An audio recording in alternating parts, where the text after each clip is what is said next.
Bonjour à tous, j'espère que vous allez bien. On se retrouve aujourd'hui pour mon format préféré de la chaîne. Un format lancé il y a cela 3 ans. En septembre, ça fera 3 ans que les bilans culturels ont été lancés sur la chaîne YouTube. Et en l'occurrence, nous allons parler ici de mon bilan culturel du mois de juillet. J'ai 5 films à vous présenter, 2 séries ainsi qu'un livre.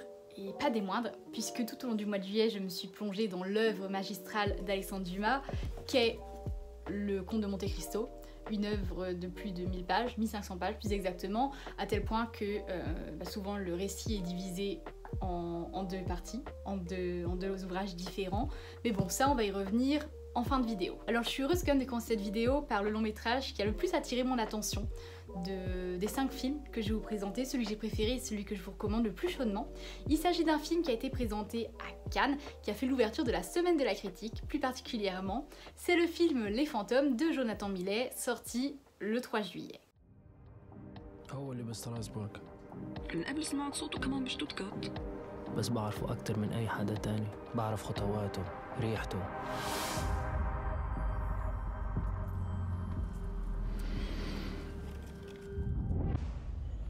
في محل سلام شفتك من قبل تعرف Les Fantômes, c'est l'histoire d'une organisation secrète qui traque les criminels de guerre syriens cachés en Europe. Notre protagoniste, c'est Hamid, en tout cas c'est comme ça qu'il se fait appeler, puisqu'il évolue sous différentes identités au fur et à mesure de sa traque. Et en l'occurrence, Hamid est sur les traces de son bourreau à lui, celui qu'il a torturé sous le régime de Bachar al-Assad, un jeune homme nommé Arfaz, qui a repris une vie on ne peut plus normale à Strasbourg.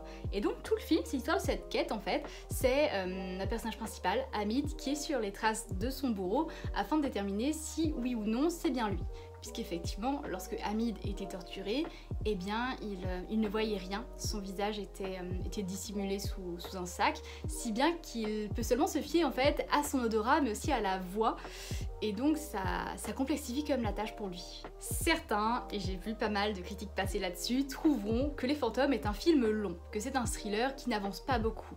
Et moi, j'ai du mal à comprendre ces critiques parce qu'en fait la quête principale du héros c'est une filature, c'est-à-dire que oui, bien sûr, on observe à plusieurs reprises des actions répétitives de ce criminel de guerre en fait.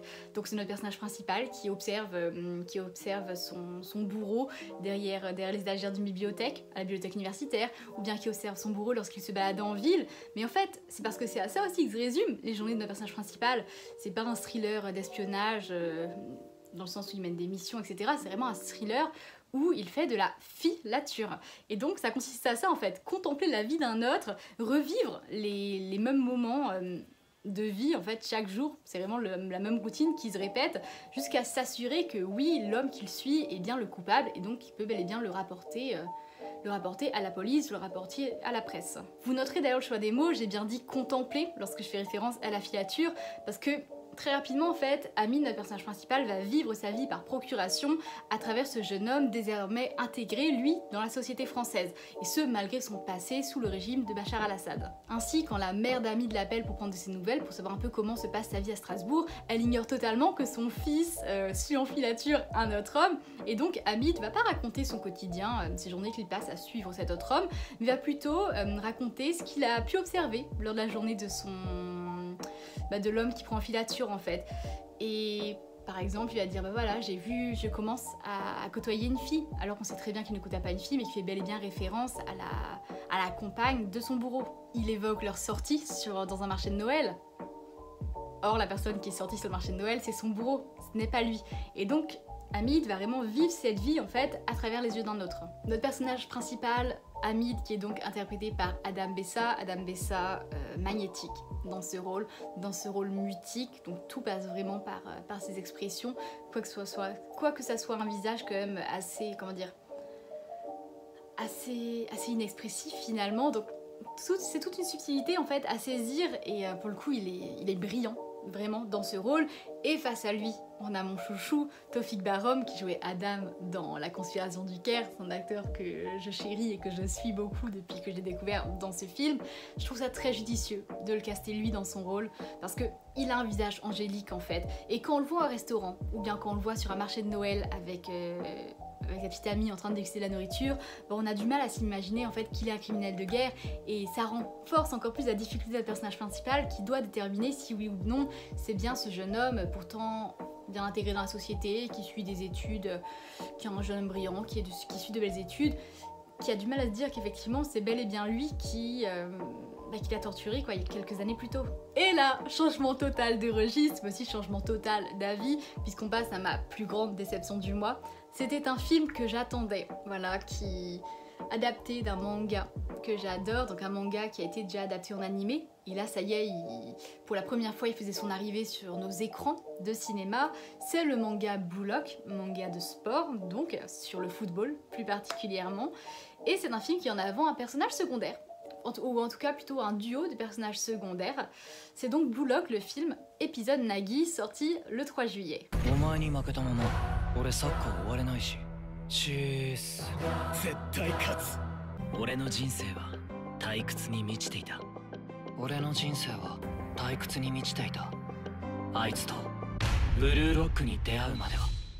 Seishiro Nagi est un élève de première qui se complaît dans la mollesse. C'est quelqu'un qui a la flemme de tout, vraiment la flemme de vivre. S'il pouvait, il passerait ses journées sur son lit à jouer aux jeux vidéo. Sauf que sa vie va prendre un tournant radical quand il va faire la rencontre de Ryo Mikage.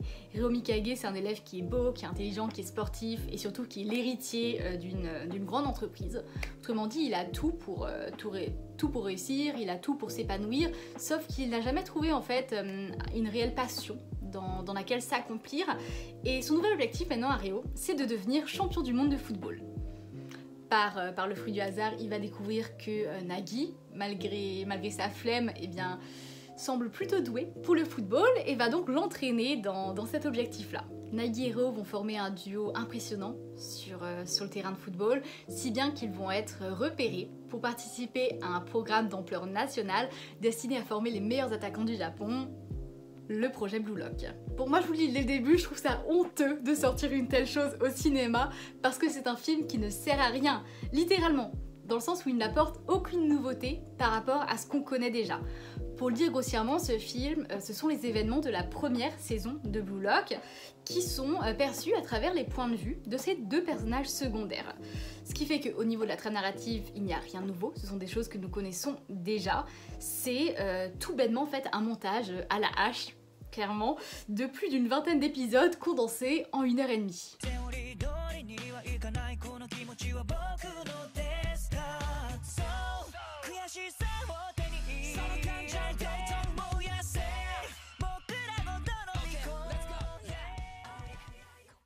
Ok, certes, ça reprend les éléments de la première saison, mais peut-être que ça peut apporter des choses sur la relation entre Nagi et Ryo. Je veux dire, c'est aussi la possibilité d'ouvrir de nouveaux horizons, de dévoiler des facettes des personnages. Et ben sachez qu'il n'en est rien. Les seuls éléments de développement présents dans le film, ce sont ceux qu'on connaît déjà. Pareil pour les moments d'introspection, quand les personnages ont ces moments où justement ils réfléchissent un peu, ils s'améliorent, en fait on nous expose des choses qui ont déjà été présentées dans l'animé. Et donc, t'as un peu le sentiment d'être face à un film qui tourne en boucle. Parce qu'au bout de la 4e introspection de Nagi qui se redit la même chose et qui dit des choses qu'on connaît déjà, toi en tant que spectateur, ça a de quoi te lasser. Donc il y a ça. D'un point de vue cinématographique, ce n'est pas intéressant non plus, parce que je veux dire, transposer un manga sur grand écran, c'est aussi l'occasion d'améliorer l'animation, de se permettre des petites folies esthétiques, ou en tout cas de prendre peut-être, de faire un pas de côté par rapport à l'animé. C'est ce qu'a fait Jujutsu Kaisen 0, typiquement, en présentant une histoire inédite avec le personnage de Yuta qui nous était introduit. C'est ce que va faire le film Chainsaw Man en adoptant un style radicalement différent de celui du manga. Bref, là pour le coup on est vraiment sur des œuvres. Alors je vous donne Jujutsu Kaisen 0, pour moi c'est vraiment le summum du film tiré d'une saga, tiré d'un manga à succès. En fait pour moi c'est vraiment ce qui se fait de mieux. Donc j'en demandais pas autant, mais je demandais au moins quelque chose qui soit pertinent pour le spectateur et qui n'ait pas l'impression d'être pris pour un imbécile. Parce qu'en fait ici il n'y a rien qui justifie la création de ce film. Ce que je veux dire c'est que l'animation, il n'y a pas de changement, l'animation n'est pas améliorée, c'est vraiment la même que celle qu'on connaît dans l'animé. Je suis même persuadée qu'il y a des scènes de l'animé qui sont reprises dedans. J'ai pas été chercher à faire à mettre les images en parallèle, mais je suis presque sûre qu'il y a des mêmes plans qui sont repris dans le film. Et non, il n'y a rien qui justifie ce film, si ce n'est l'argent. Vraiment se faire l'argent sur le dos des fans en leur disant regardez on fait un film sur le Blue Lock, mais en fait toi tu vas là-bas et tu réalises que le film n'a rien à t'apporter en tant qu'œuvre. Et puis le plaisir, malgré tout, c'est peut-être la seule chose que je saute du film, le plaisir de voir ces personnages sur grand écran, parce que oui, j'étais contente de voir tout le monde sur un gigantesque écran de cinéma et puis de partager ça avec d'autres spectateurs, mais c'est pas suffisant pour justifier le prix d'une place de cinéma. La fin, par contre, pour le coup, me plaît bien, parce qu'elle tease la saison 2, mais bon, je veux dire, on va pas voir un film pour ces 3 dernières minutes. On va parler d'un film qui est dans le registre horrifique cette fois, film américain, sorti le 10 juillet. C'est un film qui est réalisé par Oz Perkins et qui met en scène un tueur en série, en tout cas il nous est introduit comme tel, interprété par Nicolas Cage. Il s'agit du film Longlegs. Take a nice long look. The letter was left with the bodies. Signed with one word.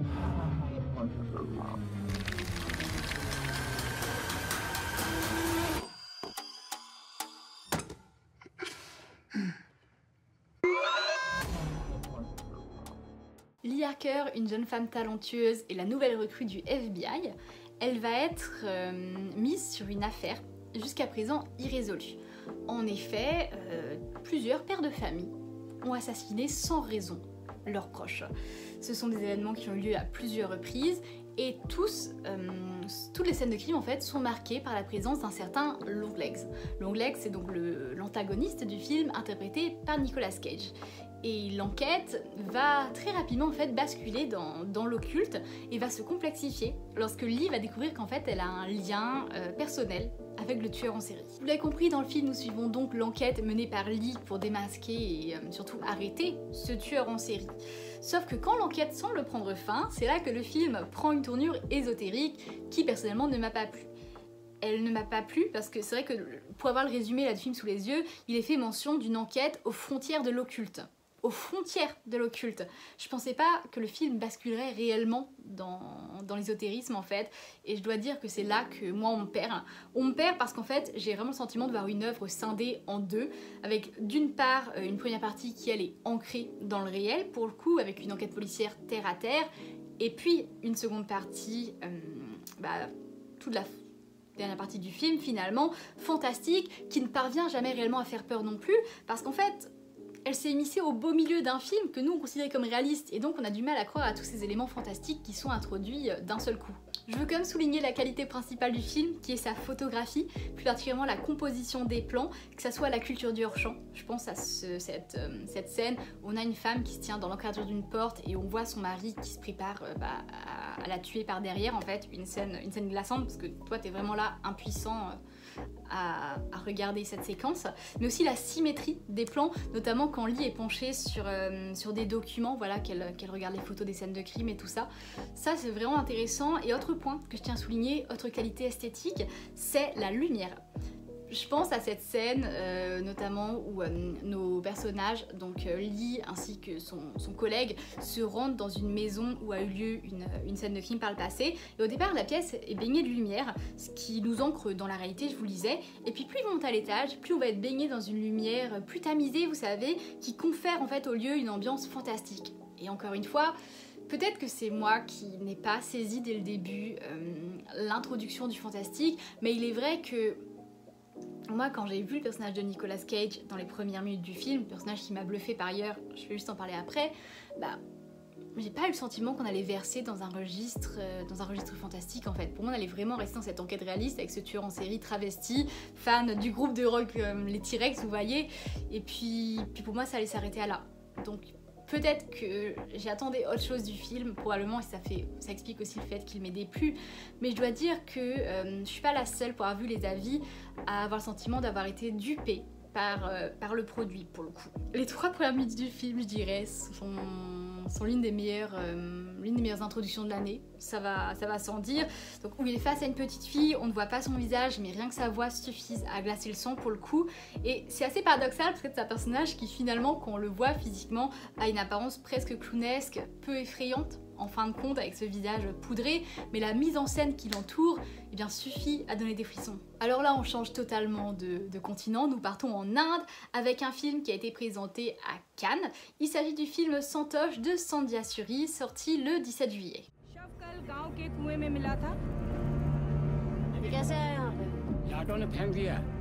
ऐसा क्यों करेंगे वो? आप लोग भी हर चैनल पे छाए हुए हो, बधाई हो। हाँ, बहुत बढ़िया, डटी रहिए दीवान जी। आंखें बंद कर, सांस ले, सांस छोड़।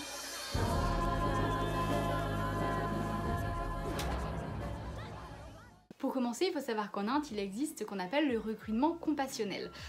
Pour faire simple, lorsque un fonctionnaire meurt, son poste peut être légué à un membre de la famille. Dans ce film, qui prend place dans une région rurale de l'Inde, nous suivons Santosh qui a perdu son mari dans des émeutes et qui va hériter donc de son poste et devenir policière à sa place. Lorsqu'elle est appelée sur le lieu du meurtre d'une jeune fille de caste inférieure, Santosh se retrouve plongée dans une enquête. Elle n'est pas seule, elle est accompagnée d'une charismatique l'inspectrice Sharma, qui la prend sous son aile. Moi je vais commencer par dire quelque chose de très bateau, mais c'est la vérité.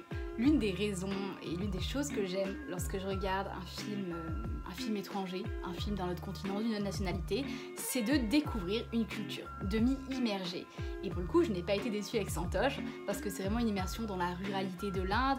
J'ai découvert le principe de recrutement compassionnel, par exemple, qui nous est totalement inconnu en Occident, les rites funéraires, les spécialités, je pense au thé de chai qui est servi avec du lait tout au long du film, la chaleur permanente, mais ici il est surtout question de découvrir les rouages de l'institution policière, puisqu'effectivement donc le film débute avec ce programme à destination des personnes endeuillées, en l'occurrence de la veuve Santosh, qui donc a pu reprendre le poste de son mari. Sauf que Santosh n'a jamais travaillé de toute sa vie, et donc le film ne suit pas tant l'enquête policière que plutôt Santosh qui va s'intégrer et puis découvrir le fonctionnement de la police. Et puis va être confronté à certaines situations de corruption. Par exemple, lorsque un jeune homme lui glisse un billet dans la main pour lui indiquer qu'il ne souhaite pas être dénoncé et que l'inspectrice en fait, qui accompagne Santosh va simplement lui faire un sourire pour lui indiquer que c'est une pratique qui est tout à fait normale et que ça serait dommage de refuser ce billet, ou bien encore le passage à tabac en cellule par des policiers qui donc frappent un détenu au point de provoquer sa mort, ainsi que la véritable omerta autour.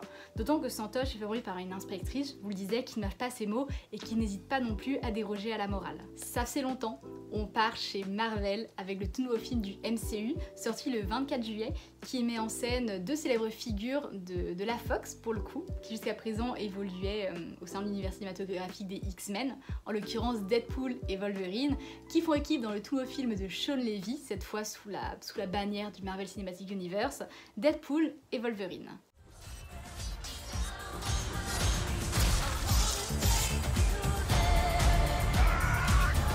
Boys are so silly. This is what I'm talking about. Big slow motion action sequence. Who knows if you live or die? Let's fucking go. Après avoir échoué à rejoindre l'équipe des Avengers, Wade Wilson, alias Deadpool, passe d'un petit boulot à un autre sans vraiment trouver sa voie. Jusqu'au jour où un haut gradé du tribunal des variations anachroniques, la TVA en l'occurrence, qu'on nous a déjà introduite dans la série Loki, donc cet homme va lui proposer une mission digne de lui, à condition de voir son monde et tout ce qu'il aime être anéanti. Bon, vous en doutez, Wade Wilson décline la proposition et part à la recherche de Wolverine afin qu'il aide à sauver son univers. En l'occurrence ici, il s'agit d'introduire le personnage de Deadpool dans le Marvel Cinematographic Universe, puisque, pour rappel, donc il y a les comics Marvel, mais les droits des comics Marvel sont dispatchés entre différents studios. Sony détient les droits de tout ce qui est relatif à Spider-Man, donc Spider-Man et ses antagonistes comme Venom ou bien Morbius. On a la Fox qui détenait, j'utilise le passé, qui détenait les droits des X-Men. Donc les X-Men, c'est l'Institut Xavier, c'est Deadpool en l'occurrence. Et enfin, on a Disney qui détient approximativement tout le reste. Sauf que Disney, il y a de ça quelques années, a racheté la Fox. Et donc maintenant, Disney a les droits pour exploiter les personnages des X-Men. C'est donc un film qui fait office de pont entre l'univers de la Fox et l'univers Marvel, l'univers créé par Disney vraiment avec ses 22 films désormais. Et je dois te dire que je suis assez surprise parce qu'en fait, pour le coup, c'est un film qui fonctionne en vase clos. C'est peut-être le seul du MCU d'ailleurs, puisqu'il n'introduit pas d'éléments nouveaux qui seront pérennes, qui seront durables dans l'univers Marvel. Ce que je veux dire par là, c'est qu'il s'appuie uniquement sur des choses que nous connaissons déjà, en l'occurrence la TVA et tous les enjeux qui tournent autour, en sachant que la TVA, je vous l'ai dit, on la connaît déjà de par la série Loki. Même la conclusion en fait nous fait comprendre que les personnages qui ont pu nous être introduits dans ce film, eh ben on va pas les revoir. Ce qui fait que ce film n'aura aucune conséquence sur le reste, si ce n'est celui d'introduire Deadpool dans l'univers Marvel. Moi je vais être franche, je suis pas une grande fan de Deadpool, parce que sa vulgarité m'agace ainsi que l'aspect briser le quatrième mur qui personnellement me plaît pas forcément. Mais je trouve qu'ici ça se prête bien. Ça se prête bien parce que Deadpool justement a conscience de sa position de nouveau venu dans l'univers Marvel et donc n'hésite pas à se définir comme le messie venu sauver l'univers Marvel avec toute sa vulgarité et puis son film interdit au moins de 12 ans. Et puis il fait régulièrement référence à la fusion entre la Fox et Disney, ou bien encore au côté familial du studio Disney, typiquement le fait qu'il n'ait pas le droit de prononcer le mot cocaïne, quels que soient les synonymes qu'il va employer, donc ça donne des séquences assez comiques par ailleurs, mais faut bien se le dire, ce film-là, moi je le vois plutôt comme un hommage aux idoles, comme en témoigne le générique de fin, qui met en scène des vidéos, des coulisses de toute la saga X-Men. En fait, c'est vraiment un adieu, c'est l'univers X-Men qu'on enterre définitivement en disant voilà, tout ça c'est fini, maintenant place à la nouveauté. C'est une façon de leur adresser un au revoir en fait, qui n'était pas nécessaire, hein, parce qu'en soi ils ont tous eu leurs adieux et puis ça suffisait, c'était pas obligé de les ramener. Ça c'est quelque chose qui me dépasse un peu, mais c'est pas seulement un hommage aux X-Men, c'est aussi un hommage aux anciennes idoles, aux anciens héros. J'en dirai pas plus que ça concerne en l'occurrence les caméos qui sont présents dans le film, donc je vais pas les spoiler. Hommage donc à ces fameux héros qui ont disparu, mais aussi à ceux qui n'ont jamais vu le jour. Et là c'est peut-être mon caméo préféré du film, dont je vais taire évidemment le nom et la personne qui incarne ces personnages, mais c'était une sacrée surprise pour le coup, et je dois dire que là le caméo était particulièrement justifié parce que c'était quelque chose qu'on attendait depuis un petit bout de temps. On va passer aux séries, et là aussi nous sommes face à une grande famille qui se bat les uns contre les autres. Il s'agit de la famille des dieux, et particulièrement des dieux grecs, puisque depuis 2020 nous avons une série sur Netflix, une série animée en l'occurrence de l'animation pour adultes, qui met en scène les dieux de la mythologie grecque. Blood of Zeus. You're the son of Zeus. Convert or die. The fate of the world rests in your hands.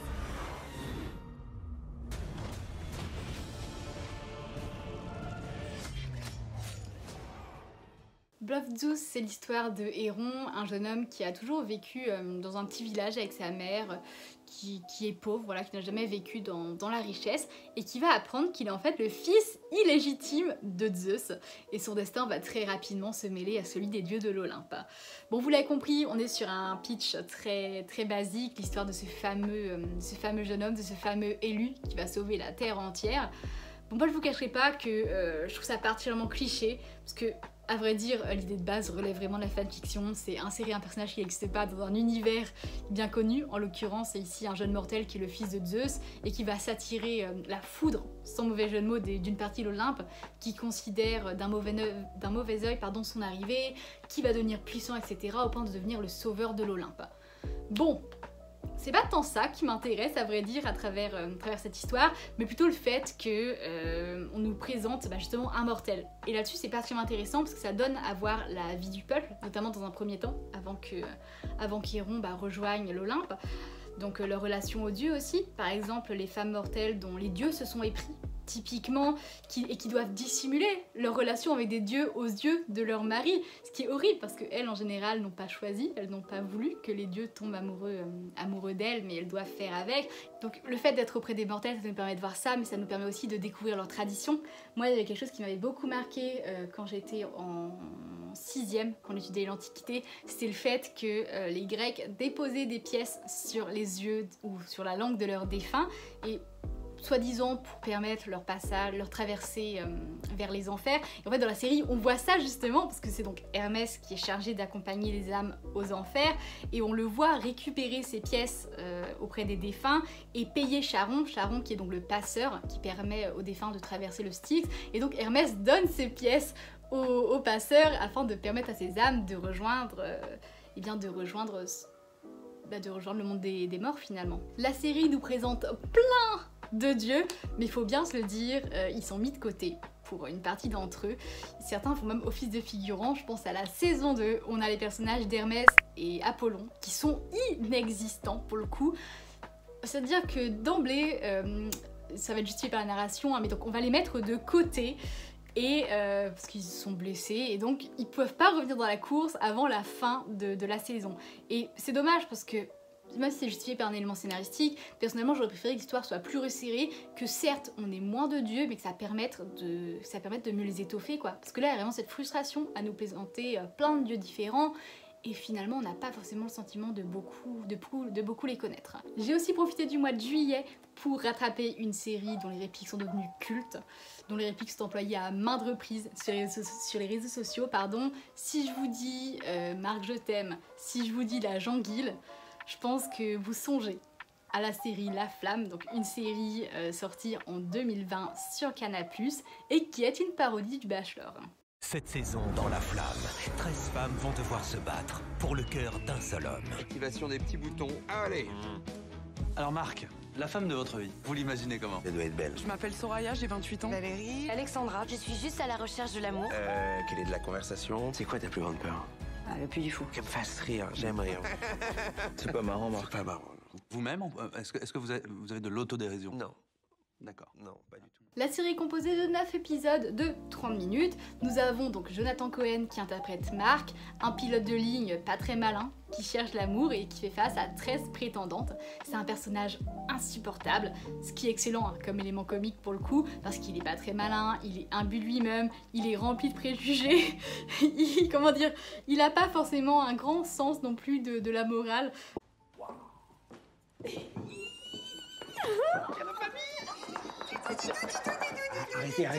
Arrêtez de faire ça. Ah, t'as ramené ton grand-père? Non. Je suis le père. Oh, alors pardon. Oh, pardon. C'est juste que vous faites vraiment plus vieux que votre âge. Hein? Et autour de lui, on a des prétendantes qui sont tout aussi excentriques, qui crient quand il arrive, qui le supplient de les emmener en date, qui font tout pour avoir ses faveurs. Parmi elles, on a Laila Bekti, par exemple, qui est folle amoureuse, mais vraiment obsédée par Marc. On a Laure Calamy, qui elle est amoureuse de Jésus, et donc il fait plein de références par rapport à ça. Il y a cette scène hilarante où elle doit faire des blagues, et elle tape blague catholique sur internet, elle se trouve avec des trucs très, très scabreux. Je m'appelle Victoire, je suis fleuriste et sœur bénévole à la paroisse Saint-Joseph. Je suis engagée dans une relation avec Jésus. Un Mexicain? C'est Jésus qui m'a guidée vers Marc et Jésus ne se trompe jamais. Sauf pour Judas. On a Géraldine Nakache qui elle est lesbienne, Doria Tillier qui passe son temps à pleurer, et puis à cela se rajoute aussi le nombre impressionnant de caméos tout au long du programme. Gilles Lelouch, François Civil, Vincent McCain, on a aussi Pierre Ninet qui est un personnage récurrent dans la peau du docteur juif, et t'as Marc qui dit « Ah ouais, je vais aller voir mon docteur juif », et en fait le docteur s'appelle vraiment docteur juif. Bref, autant de choses très drôles. L'humour est constant, vraiment, et pour le coup on passe par tous les types, c'est-à-dire qu'on passe par des choses qui ne sont pas politiquement correctes, on passe par des blagues effectivement sur les catholiques, des choses un peu plus misogynes aussi de par la personnalité de Marc, mais je suis persuadée que quel que soit votre type d'humour, vous trouvez forcément votre compte, et moi c'est depuis assez longtemps, depuis Fiasco à vrai dire, que j'avais pas autant ri devant un programme, et il me tarde, dès le mois prochain je pense, de regarder la seconde saison des aventures de Marc, qui en l'occurrence s'appelle Le Flambeau et qui parodie l'émission Koh-Lanta. On termine donc la vidéo par la littérature et plus particulièrement par ma grande lecture du mois qui m'a quand même plutôt bien occupée, les 1500 pages du Comte de Monte Cristo. Alors comme vous voyez, j'ai acheté les 2 tomes séparément et j'ai acheté 2 éditions différentes, donc j'ai l'édition le livre de poche et l'édition folio classique. Donc le récit divisé en 2 parties de façon à avoir un récit complet. Bon, le Comte de Monte Cristo, je vous fais comme le résumé si vous vivez dans une grotte depuis maintenant 1 mois, parce que depuis la sortie du film on ne parle que de ça. C'est donc l'histoire d'Edmond Dantès, un jeune homme qui est arrêté le jour de son mariage, qui est accusé de conspiration, voilà, qui est accusé d'être un agent bonapartiste en fait, et donc il est enfermé à perpétuité au château d'If, à la prison du château d'If, au large de Marseille.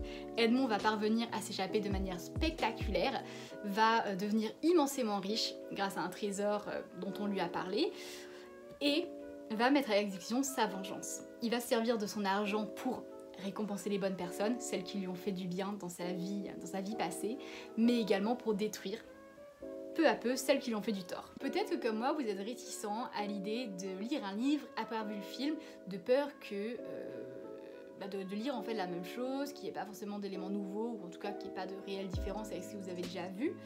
Sachez quand même que le film adapte 1500 pages en 3 heures. Autrement dit, le film a pris énormément de liberté, vraiment, vis-à-vis du livre, pour rendre le long métrage aussi limpide que possible, ce qui fait que dans le film, il y a plein de personnages, plein de sous-intrigues, il y a tout un pan du récit, par exemple, qui se passe à Rome, qui est omis du film.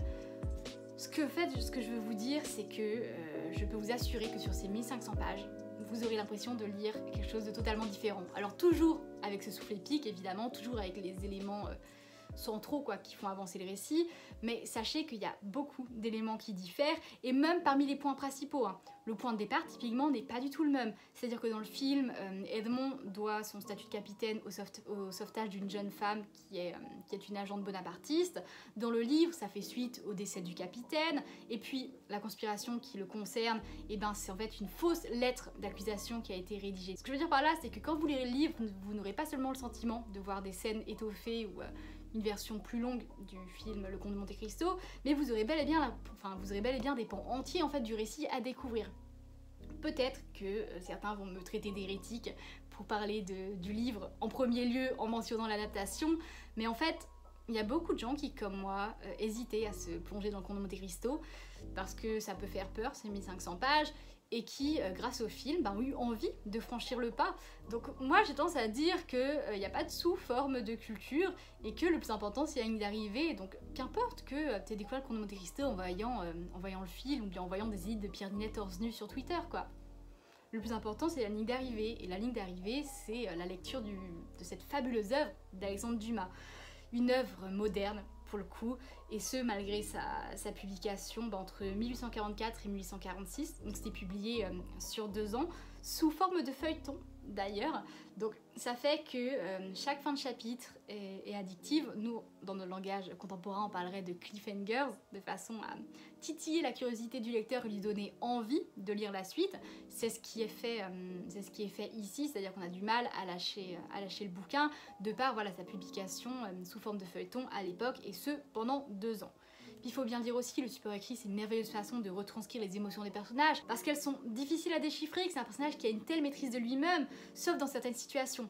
Et là justement, on voit que face à certains personnages, dans certains cas, on a son masque de sérénitude qui se brise, et alors là on le voit rougir, on le voit pâlir, tout en essayant de refouler ce qu'il ressent malgré lui. Autre chose aussi, et ça contribue à la facilité de lecture du Comte de Monte Cristo, c'est le fait qu'Alexandre Dumas prenne le lecteur par la main, dans le sens où il nous aide pas mal, par exemple quand on passe d'un personnage à un autre, quand on passe d'un lieu à un autre. J'ai noté quelques exemples. Il met abandonnons Villefort sur la route de Paris et pénétrons dans ce petit cabinet des Tuileries. Hop, ça nous permet de passer à une autre scène, ou bien encore, quant à Edmond, nous savons ce qu'il était devenu. Pareil, pour rappeler que quand cette action-là se passait, Edmond, lui, il évoluait dans un autre cadre. C'est autant de manières d'aider le lecteur en fait, parce que mine de rien c'est quand même une œuvre qui est dense, il y a beaucoup de personnages, mais la modernité du récit, la façon dont il attrape le lecteur et la narration de Dumas, vous assurez qu'on a tendance à oublier qu'on lit un classique de 1500 pages.